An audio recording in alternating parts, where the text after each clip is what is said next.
Well, I guess prequels are here to stay then.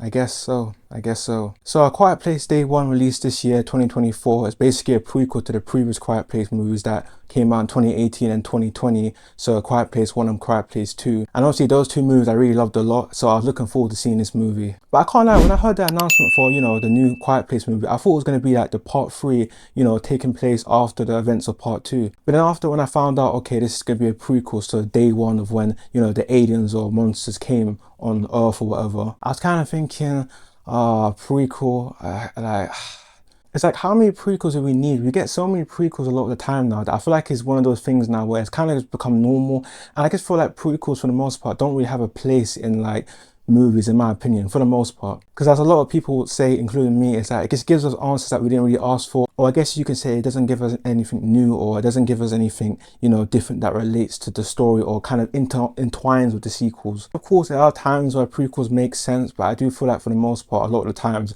prequels to me are just kind of pointless if I'm being honest. But regardless, I'm still going to watch this movie anyway because, Quiet Place movies are always good. You can't really go wrong with it in terms of just being entertained. I feel like with any Quiet Place movie, I was always entertained, even if I thought certain things were, weren't great. But for the most part, I thought, the last two movies were pretty much perfect. But number 2, I'm still not sure if I think it's better than number 1, but whatever. So this film was set in New York, and you have this character called Sam. She's like a ill patient in like a nursing home. I think it was a nursing home, but yeah, I'm pretty sure it was a nursing home. And she's just going about her day, doing what she usually does, the same thing, the same routines. You can kind of tell that she's kind of just going through the days, day by day, doing the same sort of repeated things that, someone in a nursing home would usually do. And man, you can tell this girl, Sam, she's just like, she's kind of just done with it. She's kind of just like, yeah, I can't be asked to even like live anymore, literally. And I think the actor Lupita, she's great at portraying that, how depressed and how, I guess, hopeless this main character Sam is. You can tell that there's just no life in her anymore. She's kind of just accepted that she's probably just going to end up in this, or stay in this nursing home for the rest of her life, pretty much. And I kind of like how it was set in New York, because it was kind of like a different way they could implement the creatures in. Because obviously with the first two movies, it was kind of set within like a sort of village or forest or sort of island areas. Because think about it, New York is like a big city in it, so you can have all these creatures just ravage everywhere. They can just literally just be everywhere, and it just makes it for more of like an appealing view visually, because you can see all these creatures from buildings, skyscrapers, stuff like that, which we did see as well. We see that all these like creatures like literally everywhere, like it was kind of cool, I can't lie. And you also have this character Ruben, who's basically her nurse in it, and you can kind of tell they're sort of cool with each other as well. They're kind of like, I guess you could say, like friends as well. And that's crazy as well, because this actor Ruben is played by Alex Wolff, and Alex Wolff was also in Hereditary, where he played that kid in it, and he looks so much older in this film. He has like this like beard, that proper like massive beard in it, and yeah, I thought it was kind of interesting because in real life he's only like 26 in it. So when I saw him in this movie, I'm thinking, hold on, is this guy actually older than he is in real life? Like, it was kind of crazy stuff. Obviously I'm pretty sure it was like a fake beard though. You can kind of tell that definitely was a fake beard for sure. And obviously you have Sam and Ruben like kind of taking like a day trip on that day when the monsters arrive, and all this girl Sam wants, she just literally wants pizza. That's it. Yeah, I can't even say pizza properly, kind of. Yeah, it is what it is, man. Pizza. I mean, you can't really blame her though, because when you're in like a nursing home, there's very little you want in it. So I mean, fair enough, man. Pizza's good in it, so.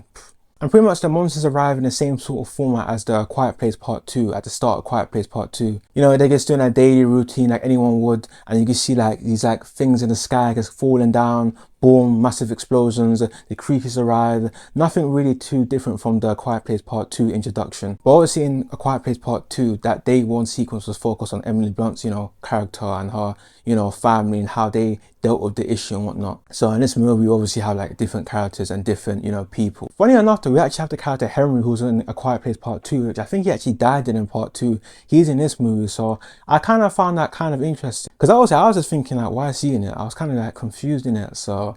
But I was like, whatever. I feel like with prequels, though, what they try to do, because not a lot of people like prequels a lot of the time, they'll bring characters from previous films to be like, oh yeah, remember this guy? Remember this guy? Yeah. He got heated up in the Part 2, but yeah, I think he died in Part 2. I'm pretty sure he did. Yeah, I'm pretty sure Henry got killed in Part 2 still. Which is why I kind of thought it was a bit weird to show him in this one, because it's like, what's the point? The guy is dead anyway, so It's not like we're gonna see him again in the, you know, part 3 when it comes out like next year or something. So I don't know. But I can't lie, when the creatures came, I was shook. I can't even lie to you. I feel like the cinematography in this movie was so great. Because yeah, we've seen the previous 2 movies before, so we know what to expect and what they look like. But they still do a great job of their camera work. So there's like a shot where there's like zooming into like the creature's legs in it, and then you can kind of see like smoke everywhere. You can only see the creature's legs or feet, or whatever the hell it is.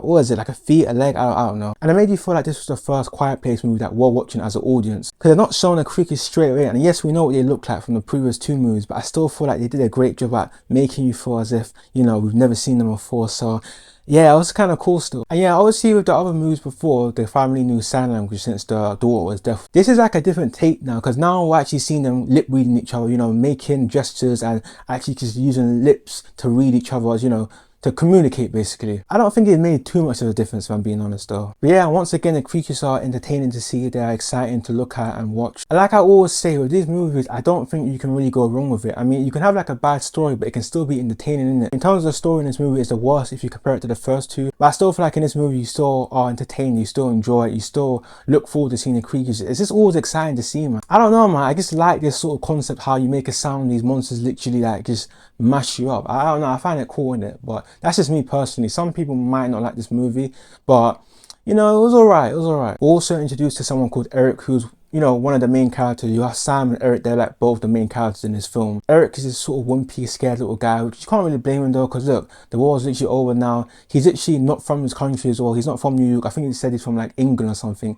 So this guy is actually abroad whilst this stuff is happening. So I mean, you can't really blame the guy, can you? And the actor playing Eric is Joseph Quinn, who's actually going to be playing Johnny Storm in Fantastic Four in the MCU, and also was in Stranger Things as well. If you see this movie, you kind of will recognize, like, I feel like these 2 actors. And you have this character Sam, she kind of gives off this like fearless vibe, like literally she's just kind of just going about her day still, regardless of the creatures. Obviously she's still trying to stay, you know, quiet and stuff, but you can kind of tell in this movie she doesn't really care too much as like the rest of the other people around her. But I guess it makes sense, because when you're like a patient in a nursing home, there's like, you kind of like lose hope at that point. So when you have these creatures come about, it's kind of like, whatever, just another day in the office for me, you know what I mean? It's just another day really, you know what I'm saying? And funny enough, she actually has a cat in this movie. I think she found it, I can't remember. I think it was like a stray cat she found or whatever. She has a cat regardless. And boy, let me tell you, yeah, this cat was interesting, man. This cat was actually interesting in the movie, I can't lie. Like, you literally have this cat who's just roaming around in it to see it. Well, just literally focus on this cat. This whole scene is focused on this cat, right? I don't know, that cat was just so interesting. Like, it was such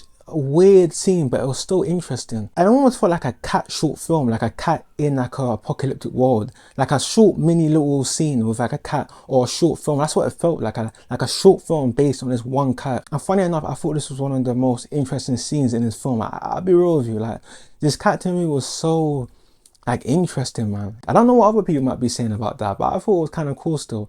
He was kind of like the main character in some ways. The cat was kind of like the side main character. It was weird, man. It was weird, but I liked it a lot. It was different, you know what I mean? It was different. And I also thought the acting was great as well. I thought Lubita did a great job at delivering her, you know, character and, you know, what type of character she is in it. And obviously she was great at convincing me that she is like this patient in like a nursing home. And I don't know, I just thought she was good in it. I don't really have much to say about that. Like, it was like whatever. I thought she was good. I thought her acting and delivery was great. And obviously they don't talk in it really most of the time because they can't speak. But I thought her facial expressions, I thought her gestures, I thought everything she did in this movie was good. So yeah, if you've seen this actor a lot, you probably know how good she is. So yeah. The character Eric, I wasn't really digging his character at the start. He kind of appeared like wimpy, like I said, which to me, it was like, I was like, I don't really care for him being like this and whatnot. It was kind of like, but he was still okay. He was still cool. I still liked him. Like I said, I can't really be too harsh on his character because he is in a situation where he's literally abroad and you have these like creatures everywhere. So,